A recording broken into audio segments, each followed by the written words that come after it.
आज हम लोगों ने महिला दिवस का जो एक अंतर्राष्ट्रीय महिला दिवस है उसको मनाया है और हम ये हमेशा करते हैं। सिर्फ कोविड के टाइम में 2 साल हमारा ये प्रोग्राम बंद रहा बीच में। हमारा मकसद इस प्रोग्राम को करने का सिर्फ और सिर्फ ये होता है कि जो महिलाएं घर में बैठी हैं या एक्सक्यूज़ देती हैं कि हम कुछ नहीं कर पाते, हमारे पास समय नहीं है या कोई भी बहाना देते हैं, तो इन मातृशक्ति को बुला के जो अपना घर भी संभालती हैं, परिवार भी संभालती हैं और अपने एक्स्ट्रा टाइम के अंदर अपने उस हर कार्य को, चाहे वो सामाजिक हो चाहे वो गेम्स हो, करने का जो काम करती हैं, तो ये मैसेज उन महिलाओं को देते हैं कि अगर हमारी विल पावर स्ट्रॉन्ग है, अगर हम कुछ करना चाहते हैं तो हम कर सकते हैं।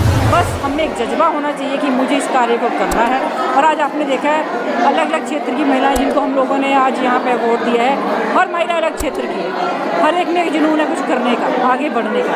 और यही जुनून हम आने वाले समय में अपनी बच्चियों में देखना चाहते हैं, ये जज्बा देखना चाहते हैं कि वो आगे बढ़ें और हम लोग हमेशा इन बेटियों को सपोर्ट करने के लिए तैयार हैं। लगभग कितने NGO से आपके यहाँ पर महिलाएं पहुँची? देखिए, हमने टोटल वैसे 21 अवार्ड महिलाओं के दिए हैं। कुछ प्रशासनिक अधिकारी आपके सामने, ममता करत जी DCP स्टेट क्राइम यहाँ पे मौजूद नहीं है। हम लोगों का NGO तो बहुत आए हैं, बट हमने उन महिलाओं को जिन्होंने अलग अलग क्षेत्र में कार्य किए हैं उनको यहाँ बुला के आज उनको हम लोगों ने अवार्ड दिया है, उनको मान सम्मान दिया है।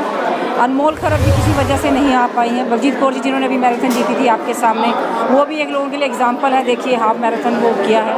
उसके बाद संगीता बहल जी से अब आप मिले हैं, जिन्होंने अभी आपके सामने बताया कि एट द एज ऑफ 59 कई रिकॉर्ड कायम कर चुकी हैं। तो ये उनके लिए है जो एक नंबर मानते हैं एज को कि उम्र कोई भी हो, बस आप में चाहा तो आगे बढ़ने की, आगे करने। मैं सिर्फ हरियाणा नहीं, मैंने पूरे देश के जो भी हमारे भाई अभिषेक गोस्वामी हैं उन्होंने डाटा निकाला था और मैं चाहती थी क्योंकि अगर हम बेटियों के लिए कार्य कर रहे हैं तो मैं इसके ऊपर ज़रूर अपनी आवाज़ उठाऊं। तो मैंने अभिषेक भाई से कहा मैं इस पर आवाज़ उठाना चाहती हूँ, उनका स्वागत है। वो डाटा जब मेरे पास सामने आया तो वाकई शॉकिंग था कि एवरीडे 5 महिलाओं के साथ रेप हो रहा है और ऐसे ऐसे केसेस के अंदर भी हमारे वो केसेस दर्ज नहीं हैं थानों के अंदर। तो हमारा मकसद ये रहेगा कि हम उन्हें एक तो पहली बात सरकार को जगाएं कि केस क्यों नहीं दर्ज होते, अगर दर्ज हुए हैं तो उनके अंदर आज तक फैसले क्यों नहीं हुए, उन्हें सज़ा क्यों नहीं मिली। इस सब मुद्दों को लेके मैं बहुत जल्दी प्रेस कॉन्फ्रेंस करने वाली हूँ जिसमें आपको मैं पूरा डाटा प्रोवाइड करूँगी।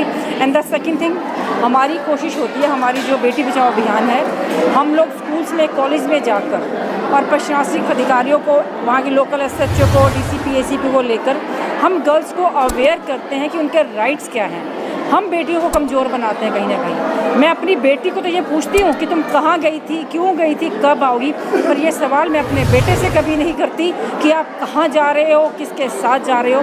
तो हमारा ये अवेयरनेस कैंप उन महिलाओं के लिए भी होता है कि आप अपने बेटों से सवाल करना शुरू करें कि आप कहाँ जा रहे हैं और किसके साथ जा रहे हैं। और हमारा कार्य ये भी होना चाहिए कि मुझे अपने बेटा अगर पता लगे वो गलत कार्य कर रहा है, उसको मैं ये ना बोलूँ कि आपने ठीक किया, उसको रोकने की कोशिश करूँ और बेटियों को सेल्फ डिपेंडेंट के साथ साथ सेल्फ डिफेंस भी सिखाऊं कि अगर उन्हें ज़रूरत पड़े तो वो अपनी मदद खुद कर सकें।